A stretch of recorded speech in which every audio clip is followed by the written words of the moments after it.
Ontem, o ministro da Fazenda, Fernando Haddad, deu uma entrevista para a CNN e aí recortaram um trechinho da entrevista dele, no qual ele respondia uma pergunta da Thaís Herédia. E aí essa pergunta ela foi aplaudida por quem apoia o governo, como se ele houvesse dado uma bela invertida ali nos jornalistas, e por outro lado está sendo usada, pela oposição como se fosse um ato de falta de educação do ministro. Eu quero assistir com vocês aqui esse trechinho em particular, até porque o resto da entrevista ela é toda técnica, sobre questões econômicas, de macroeconomia. Então, para mim, estão falando armênio ali, porque não é meu campo, não é aquilo que eu estudo.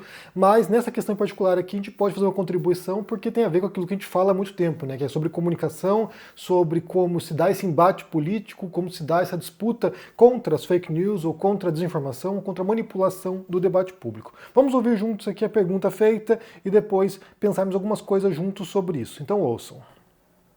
Fazer uma pergunta sincera para o senhor. O que está acontecendo, ministro, de setembro para cá? O governo parece ter perdido a rédea. O que vocês falam, a população não acredita. Vide a crise do PIX. O que vocês fazem, o mercado financeiro não acredita. O investidor não acredita. Vide taxa de juros que o Tesouro está pagando para financiar a dívida. O que está acontecendo? A crise de confiança escalou para a credibilidade. Como é que vocês vão sair disso? Tá. Bom, provocativamente vou te responder. O que vocês fazem, a população também não acredita. Porque vocês ficaram aqui a semana inteira dizendo que era mentira a questão do PIX. E a população prefere acreditar no mentiroso. Mas a política pública não é nossa, ministro. Não, mas vejam a crise que nós estamos vivendo. Sim, eu entendo, mas a política pública não é nossa. Você não fez a pergunta? Fiz, desculpa. Se você quiser complementar... Não, é só fazer esse complemento, que a política pública não é da imprensa. Sim, mas... Então, embora tenha soado uma falta de educação, tenha soado como se de fato houvesse feito uma... Bem, ele diz ali provocativamente, mas... O que ele está falando ali, o que o ministro Haddad está falando ali, não é nenhuma novidade. Na verdade, a gente tem falado há muito tempo, que a ascensão de grupos extremistas de direita, a ascensão de partidos extremistas, de políticos extremistas, vitória do Trump em 2016, vitória do Bolsonaro em 2018, a reeleição do Trump, a possível vitória de um partido extremista no futuro próximo no Brasil, tudo isso se dá justamente porque há uma falta de credibilidade das instituições. Há uma crescente falta de confiança, por motivos justíssimos em algumas circunstâncias, mas também há um discurso que é um discurso antissistêmico, é um discurso antipolítico que visa corroer a credibilidade da população em relação às instituições. Como eu falei, há preocupações legítimas, há questões que o Estado, que as instituições não têm conseguido solucionar, em relação à desigualdade, por exemplo, em relação a uma série de condições básicas de qualidade de vida dos cidadãos, que a gente sabe que isso acontece, mas também tem um discurso que é um discurso elaborado, um discurso que é incitado, um discurso que é propagado para favorecer esse descrédito das instituições. Basta pensar, por exemplo, na situação recente aqui, que a gente assistiu, que foram as enchentes no Rio Grande do Sul. Ali havia um esforço, estatal, tanto em nível municipal, estadual e federal, para tentar ajudar as pessoas, mas o discurso que circulava, em grande parte insuflado pelo Pablo Marçal na época, era de que o importante não era a ajuda do Estado, que o Estado atrapalhava nesse tipo de situação, que o importante eram pessoas ajudando pessoas. Então havia esse esforço de desacreditar as instituições, de descredibilizar as instituições, de modo que a população não confiasse ou não reconhecesse o esforço estatal para esse tipo de circunstância catastrófica. Então, esse esforço é feito. Então, quando o Haddad menciona que a imprensa também não tem credibilidade, ele está reconhecendo aqui um fato contemporâneo quando a gente observa que essas instituições que antigamente, até muito recentemente, eram as instituições de legitimação do conhecimento, da informação, que era a universidade, que era a imprensa, que era a classe política, em certa medida, embora sempre houvesse essa desconfiança, mas a classe política, havia uma certa confiança mínima na política, então isso foi sendo sabotado ao longo dos últimos tempos, de modo que hoje já não se confia, ou se confia menos ainda dos políticos, não se confia muito na imprensa e não se confia muito na universidade, no ensino formal. Então, assim, os professores são todos doutrinadores comunistas. Então, nesse sentido, não é novidade. O que ele disse ali não é novidade, embora não seja uma resposta em relação à circunstância particular que foi o vídeo do Nicolas Ferreira que viralizou, chegou, parece que até o momento já chegou a 300 milhões de visualizações, uma coisa absurda, mais do que a população do Brasil, quase a população dos Estados Unidos que assistiu o vídeo do Nicolas Ferreira. Então, na sequência, o que o Haddad faz é jogar uma hipótese que me parece uma hipótese, extrapolando os limites do razoável em algum sentido. Ele quer combater esse tipo de manipulação maliciosa da informação, jogando uma manipulação maliciosa da informação também, nesse caso, que é de que o Bolsonaro estaria por trás disso. Se houver provas disso, seria importante trazer essas evidências, porque senão fica só uma especulação, sabe, tentando direcionar aqui, tentando, sabe, desviar o tiro. Nesse caso aqui, me parece que é uma série de circunstâncias aqui que levam a essa desconfiança. Então, pode ser que tenha sido impulsionado por algoritmos das redes sociais, porque é uma caixa preta que a gente não sabe o que acontece. É outra coisa também que é um grande problema das democracias contemporâneas, é o modo como as redes sociais ajudam a pautar o debate, a manipular o debate público, sem que a gente saiba como os algoritmos funcionam. Então, assim, ninguém sabe como é que essa coisa chegou a tantas pessoas assim. Então, seria necessário algum tipo de, aqui volta, né, regulamentação das redes, de modo a saber, ter transparência, né, ter transparência sobre como as coisas funcionam. Então, você tem ali uma circunstância em particular que a oposição se aproveitou disso. E aí entra um outro caso, né, que acho que ajuda também a compreender, sem mentir nesse caso aqui. O que o Nicolas Ferreira fez naquele vídeo dele não foi uma mentira. Ele pegou situações pontuais que mostraram pontos no qual o governo foi sendo posto em xeque e sendo desacreditado. E aí ele pega essas circunstâncias do Pix e ele fala assim, olha, não sabemos se no futuro o governo vai taxar também o Pix. Então ele joga aqui para conjectura. Então, assim, ele disse uma série de verdades picotadas, né? Ele recortou as informações para poder jogar para as pessoas, mas usou fatos para poder manipular a percepção das pessoas. O que é possível ser feito, né? Tem uma propaganda bem interessante que do passado da Folha de São Paulo, mostrando alguns discursos do Hitler. E eram todas falas verdadeiras, sabe? Eram falas que estavam fundamentadas nos fatos, né? E aí a mensagem da propaganda era: você pode manipular a realidade com base na verdade também. Ou seja, você pode, vamos supor aqui, um cenário hipotético, você pode ter algum regime autoritário com o qual você concorda ideologicamente ou politicamente por alguma razão, né, que está alinhado com seus ideais de sociedade. Você pode ter um governo autoritário e você pode, sabe, pensar uma série de qualidades daquele governo, porque todos os regimes praticamente têm algum tipo de qualidade, que a gente possa imaginar pelo menos.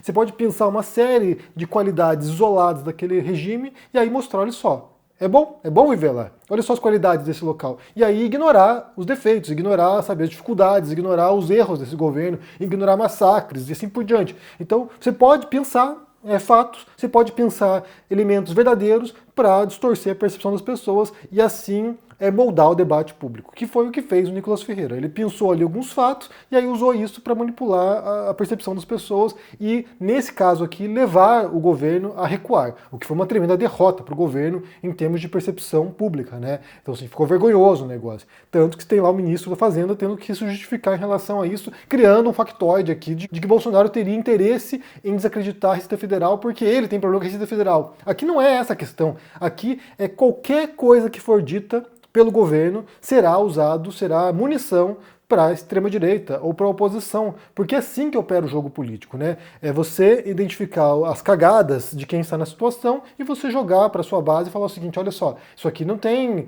sabe, credibilidade, isso aqui não funciona. Quando vier a próxima eleição, votem na gente, porque nós temos credibilidade. Que é o que a oposição, o Bolsonaro fez também. A gente pegava, né, falas do Bolsonaro, atos do Bolsonaro, e a gente trazia para cá para poder mostrar, olha só, a bizarrice que é esse governo. É claro que há uma enorme diferença, né, entre um governo petista e um governo bolsonarista. A gente falou muitas vezes sobre isso aqui também.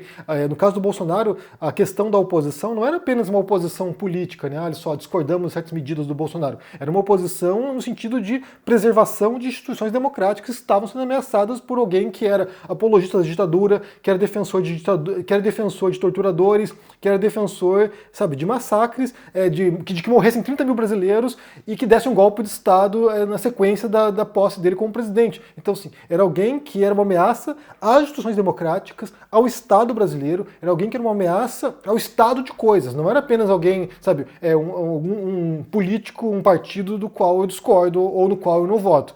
Então, no caso do Bolsonaro, a gente trazia as falas dele aqui porque você tinha lá vídeo institucional anunciando um prêmio cultural que tinha estética e discurso nazista. Então, assim, não era apenas divergência em termos de, não concordo com o que ele fez, ou essa verba específica. Tinha a ver com defesa de instituições democráticas, que passa também por esse descrédito em relação ao Estado, né? Que passa também por esse discurso que é antipolítica, que é de negação da política, de que todo político é bandido, todo político é corrupto, todo político é ladrão, que não pode confiar em político. Então, esse tipo de discurso reforça esse espírito de suspeição em relação às instituições e aos políticos.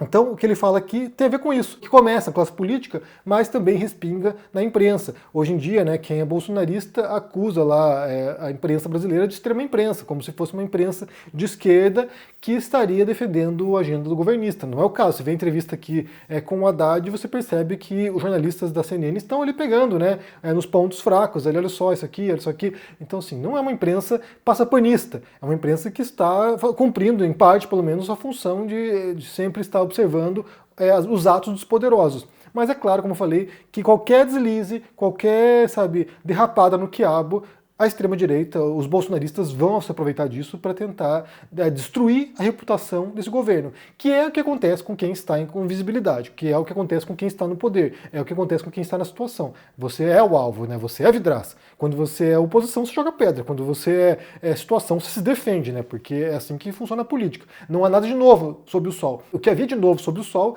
era um político como Bolsonaro, que era alguém que era um risco real às instituições democráticas, como aconteceu no 8 de janeiro. Ali foi a evidência, né? A escalada do discurso bolsonarista até um ponto que você tem bolsonaristas invadindo a sede dos três poderes, tentando um golpe de Estado. E aí é um plano, né? Um plano arquitetado nos bastidores do governo Bolsonaro para dar um golpe de Estado. Então, assim, é uma outra situação.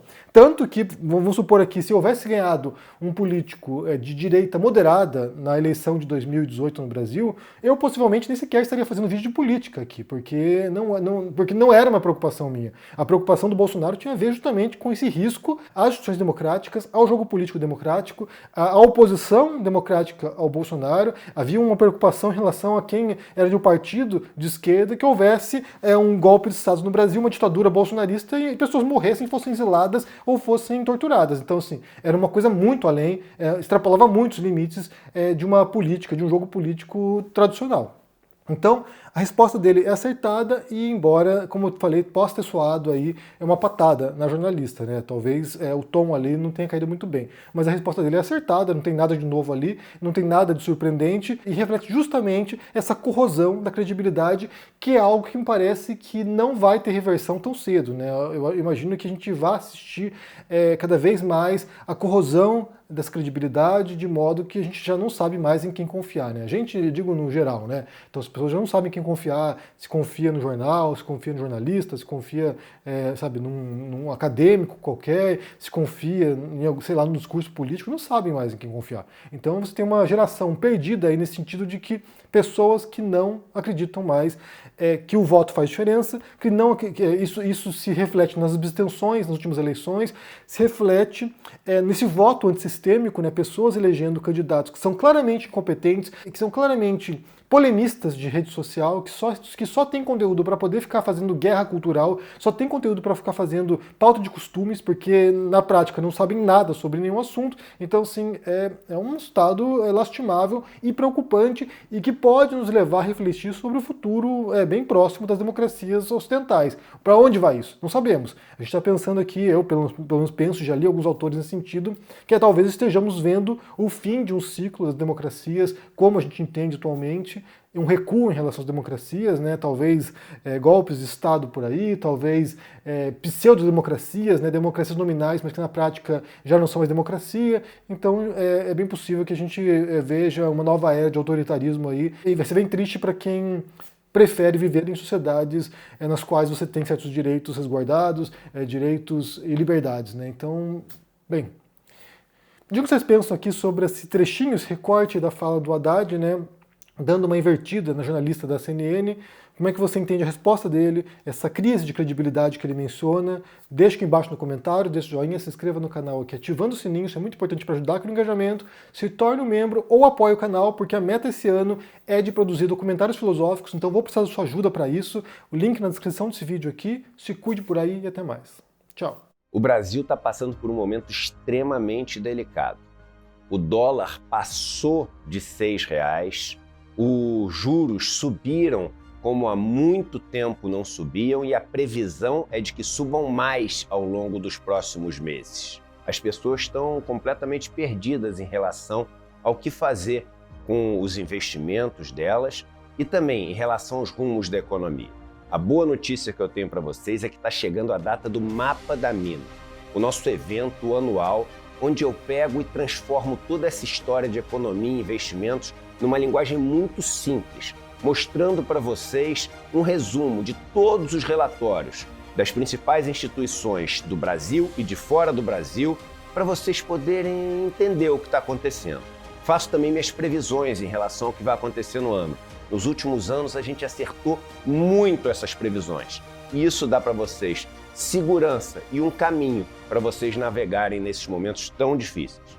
Vai ser dia 30 de janeiro, uma quinta-feira, às 8 horas da noite. É absolutamente gratuito. Para vocês se inscreverem, é só clicar no link aqui embaixo. Um abraço e até lá!